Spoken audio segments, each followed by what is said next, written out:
Tell the truth, and the truth shall set you free. Yeah, tell the truth, and the truth shall set you free. Woo! Karen, sis, the jig is up. The moment of truth is revealed. Now the question is, will Karen do the right thing? Will she just clear the air? Will she let all parties involved know what's really going on? We shall see. Tune in.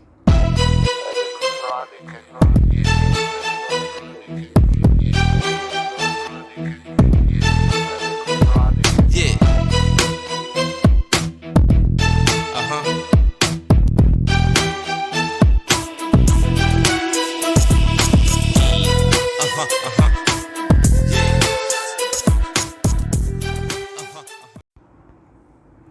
Now we have Andi. Andi is at her apartment talking to Gary. Gary trying to get the hookup as always.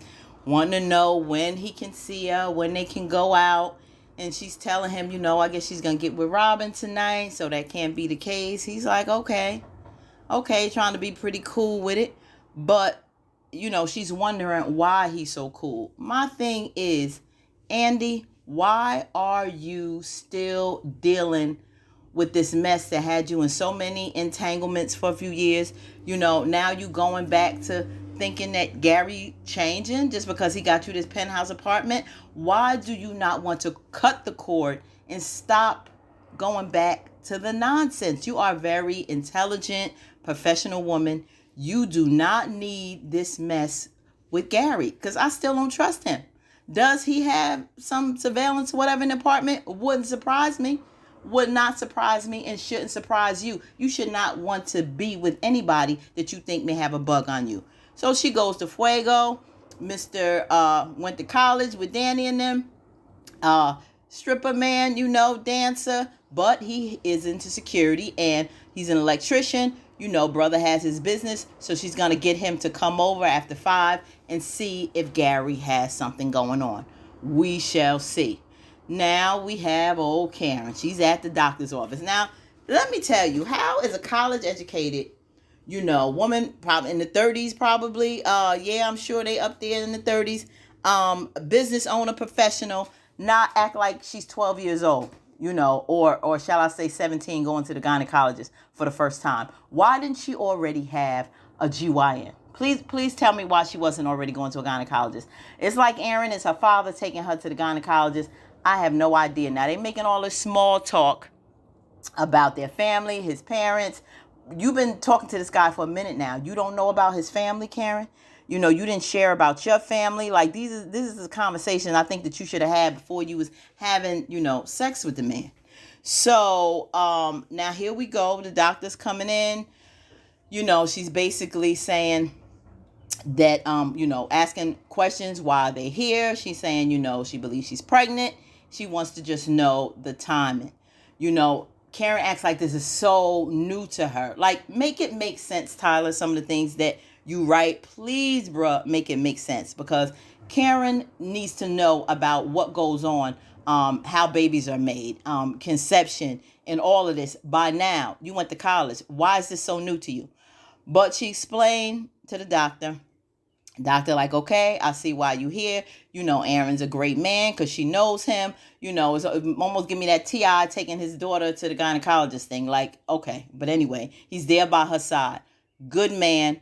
She's up here, acting all snooty like she should be appreciating it because evidently you ain't have a GYN. This man had to call a doctor up, a doctor friend to get you to the GYN, Karen. Like, really? And she's still going on about how, she knows the answer. I don't know why you pushing it, basically telling him she knows who the baby's father is. He was like, do you really? Karen, do you really? No, you do not, Karen.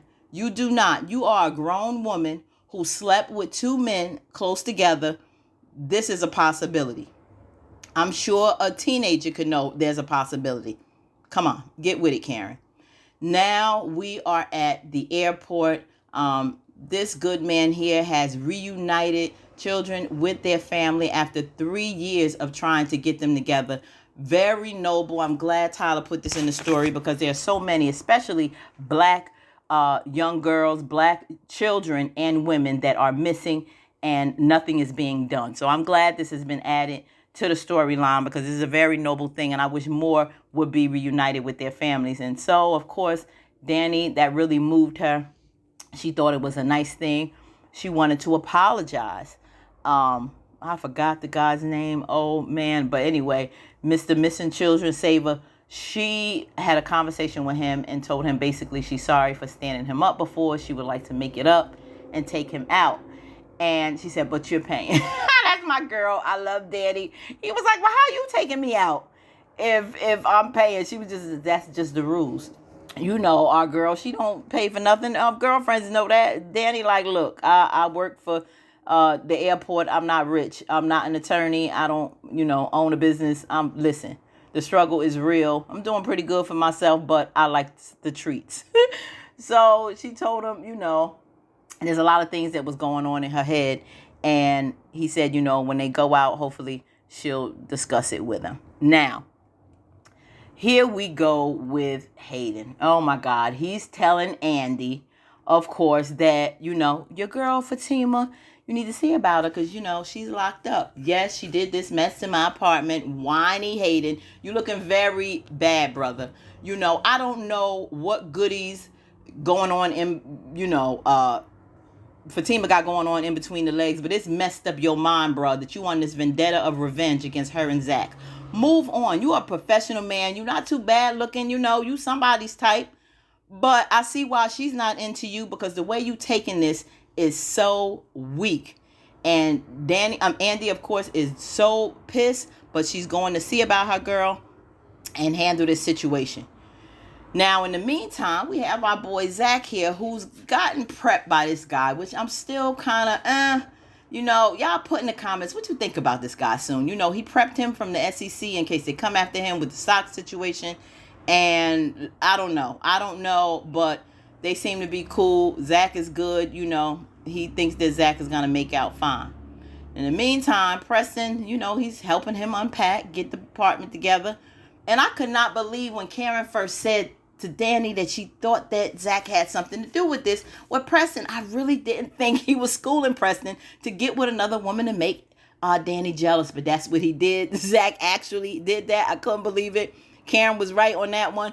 And, he basically was telling him, Dani's a good girl. I've been with these women because Zach is like, it's becoming tiring. He said, believe me, I know. I've been in this sister circle for 3 years, but Dani's a good one.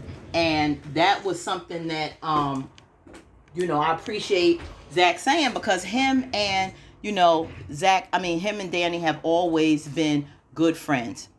So he said, stay with her, work it out. She's scared. So everything will work out. And he was saying how happy he is with Fatima. The place is coming along. He offered her some water. But Zach was like, no, that's that white privilege. You get no water. Now you know how we feel. So he said, okay, tell Fatima I helped you and get somebody else next time because I'm not helping you no more. He was like, nah, that's that black privilege. So in the meantime, he left, he talked to him later. I like their relationship. Now he's calling Fatima, and of course, he wants to take her out, has a surprise for her, but his girl is locked up. He will soon find out. Now, here we go with Andi. She is at the jail, finding out what's going on with our sister, and she's pissed. She was like, I can't believe that they actually have me locked up. He did this. And she said, it's not looking good. Do you want me to call Zach and let him know? She's like, no. Because Zach, I don't have a record. I don't have a record, but, which Andi was pretty shocked of because, our girl's straight gangster. She said, I didn't do anything. He did this. And she want to get her ride or die boys from the streets on him. And Andi like, no, don't do it. You don't need to have any more trouble. So she don't want her to say anything to Zach because she said Zach has been to jail and she didn't want him in any more trouble. Now, Andi's trying to tell our girl that this is not looking too good. Because, Hayden went to a nonviolent judge who, has a history. And, it may not be that easy to get bail or to get her out. But she wanted to know that she's going to work on the case. And being that Robin, who she's seeing is the owner of the firm because old boy wanted her fired. it may, you know, she may be able to pull some strings. And she asked her, was it worth it? And she said, messing up his apartment and whooping his behind, yeah, it was worth every minute of it. So our girl is going to go back, told her she'll, you know, keep in touch and see what she can do with getting this bail. And hopefully Andi can work some magic. Our girl has to get out of there. Now, we are coming to the bank. And our boy Maurice is trying to get the lowdown on why our girl, you know, looks so happy. You know, she's glowing. He said, you look like somebody that got some. Well, she was with the African prince, Maurice. And, you know, a brother was making her feel like the true queen that she is. And I'm sure this was a breath of fresh air with the struggle and everything she's been going through with Calvin, you know, just basically subjecting herself to things that she feels uncomfortable with. And that's one thing I don't like about this storyline. You don't have to put up with something you're not comfortable with. It has nothing to do against Calvin, but it has everything to do with your values and your principles and just what you just don't like. So she told him that, you know, Maurice, that she had a great time. And she didn't give him none, even though he like, what? This man is worth $36 million. I still want to know what's up with the prince and what he's doing so much for $36 million, but we shall see. Now, he gave her so many flowers that she had delivered. I mean, you see what's coming on in the cart. The man even had more in the truck. And she knew it was a lot. It was too much for the bank, for her office. It was too much for her house. So she had to call the prince up and tell him, I know I forgot the brother's name, but he is an African prince to me. Call him up and tell her this was just too much. But she thanked him. He was like, don't say no to the flowers. She said, well, you know, it's a lot. I don't know what to put all these flowers, but give them to the hospital. Give it as a donation. He thought that was a nice thing. So she kept some of the flowers. Of course, Maurice wanted his. You know, he thought these flowers is a little too beautiful. I don't blame you, Maurice. Give me some too. He's so silly because he talk about, oh, I feel like Billie Holiday. You know, I love me some Maurice because his comedy and sense of humor is hilarious to the show. But the guy was nice. He got on the phone with him, and the African prince will give him a nice tip, I guess, for getting those flowers to the hospital. So now in walks Calvin. Now, Maurice already told her she needs to have a talk with Calvin because he's hurt. And he spoke to her, and she spoke back and trying to be cordial, said she help him. And, of course, he's like, no, like whiny Calvin fashion. And he was hurt. And he's saying that he's still hurt, and we're not going to negate Calvin's feelings. But Calvin, I mean, yeah, she went out with the guy that humiliated you. You didn't have to come to the restaurant. You and her are already having some up and down problems. But Sabrina can't just ignore it. She has to give him closure. She has to decide if she wants to continue dating the African prince or she wants to go continue with this dynamics with Calvin. But it's an uncomfortable situation. Whatever Calvin's into, it has nothing against him. He wants to wear lace underwear, that's on him. He likes women to do it to him from the back, all this freaky, crazy crap, that's on him. Some people are into that. That's not judging him. It's just not something that she wishes to do. So she shouldn't have to feel guilty if she doesn't want a man that's into that. So let me know your comments on this whole dynamic because, you know, like I said, not judging Calvin, but even though he cares about her, she may care about him. It's a situation she's just not comfortable with and she should not be forced to be a part of it. Now, in walks Q. Now, this is another thing where I'm like, Tyler, make it make sense. He comes in now, yet again, hasn't learned a lesson with stolen flowers from, I guess he copped off the van that Sabrina got because Maurice read the note to try to sweeten over Maurice. Do you see the look that Sabrina has? She's not feeling it. Maurice is not feeling him pop up. Now, listen, this is a man who's coming to the victim that he had at gunpoint, that he went to prison for. And because you worked out some type of deal, I don't know how in the world, when I'm sure they have the victim's name and address, would turn around to the parole officer and you give the address to that same victim that you in jail for and say that you're staying at their house. Report it, Maurice. Report it. Okay? It's not a good situation. Maurice wants him out. Calvin shouldn't have anything to do with it.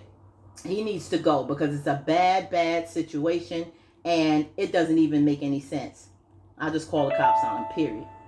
Now here we have Karen back in the office. The doctor has the results, and she says, yes, you are pregnant.